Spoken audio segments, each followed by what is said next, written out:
or will that be pushed into next week? That will be a conversation between the prosecutors and the defense team. Meanwhile, we await to see if and when that paperwork gets filed and then unsealed and made publicly available so we can learn details more about it. But certainly a historic day here in New York and for the nation. The former president charged here in New York in connection with that Stormy Daniels affair. All right, Jonathan Dienst, thank you for that. Also with us, we'll return to NBC News senior Washington correspondent Hallie Jackson. Hallie, I understand you have heard from Michael Cohen, the former president's former fixer. Yeah, one of our producers, Adam Reese, who's been among the tips of the spear on reporting the story for us, has a new statement here from Michael Cohen. You say the former attorney's former fixer, yes, and that is why he is involved in this discussion over this hush money payment at all, as we have laid out here. Cohen, now we are hearing for the first time since news of this indictment against the former president broke. He says that he takes solace in validating the adage that no one is above the law, not even a former president. He goes on to say that it is not the end of this chapter, but the beginning of the next one. And then he says he wants to let the indictment speak for itself. And Lester, the context and the backstory there, Cohen had been very public in coming out and talking about some of the testimony in front of the grand jury, how he perceived this case, et cetera, until he was advised by his attorneys, according to sources, to basically pull back on that. He says in this statement, the only two things that he wishes to say at this time is that accountability matters. And he says, and I stand by my testimony and the evidence I have provided to the district attorney of New York, to the Manhattan district attorney there. And again, that is unsurprising, perhaps, that Michael Cohen would stand by his testimony, but it is still significant because I think you will start to see, in likely a matter of minutes, if not hours, an effort to try to attack Michael Cohen's credibility post-indictment, an effort that had already begun even prior to this news coming out, Lester. I know you'll be monitoring social media and some of that reaction for us, Hallie. Thank you. I want to go to the White House now. Peter Alexander. Peter, there's been a real curtain of silence over the last few weeks as we seem to be marching toward this moment. Anything you're hearing there now? Yeah, Lester, we have now received the official no comment from those at the White House. The president on this topic has kept silent.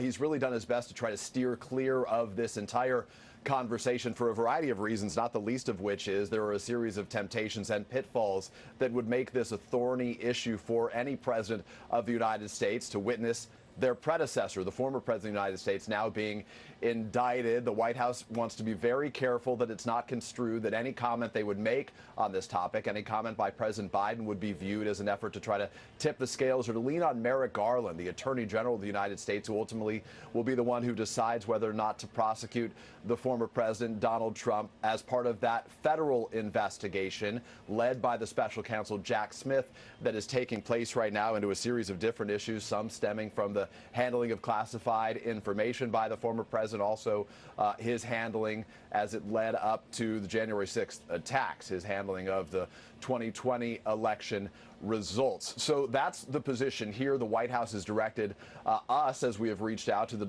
Democratic National Committee as well for any comment. None from them here, but there certainly is a desire to try not to watch this as it unfolds, according to those close to the president and top Democrats, not to politicize it in any way. And it's notable that we have seen from the president a real focus on the issues and away from the politics here, trying to focus specifically on the economy, on his efforts as it relates to the budget, and again, as he did just yesterday when he was on the road, really criticizing Republicans on policy issues like, as he says, their desire to cut back on Social Security and Medicare. So to be very clear, a no comment from the White House, an authority issue for this White House that they're going to try to steer clear of for the time being. All right, Peter Alexander, thanks. We'll ask you to stand by. I want to go to Danny Savalos again. Danny, you said something earlier I wanted to go back on. We have all focused on this case as being about the hush money. That is the case. If I understood you a moment ago, you're suggesting there may be other charges in here that weren't widely talked about. What are those?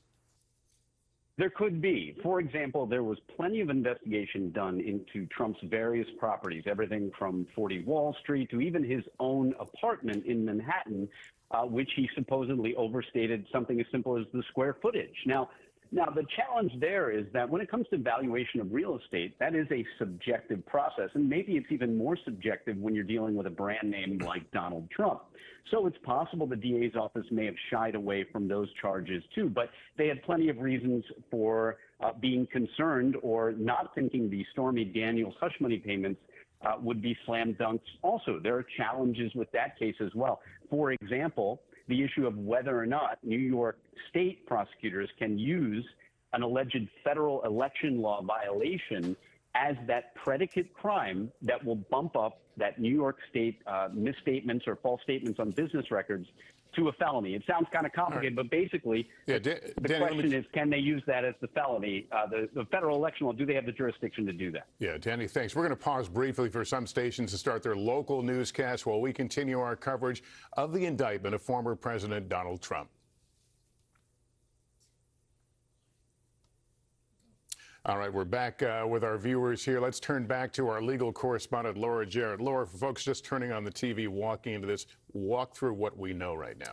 Lester, based on what we understand right now, a state grand jury in Manhattan has voted to indict former President Donald Trump. We understand that it's based on his payments by a former lawyer, Michael Cohen, to a former adult film star, Stormy Daniels. That hush money scheme, that's what we believe is at the center of this. But I should be clear that we have not seen any indictment yet. As we understand, it is still under seal at this hour.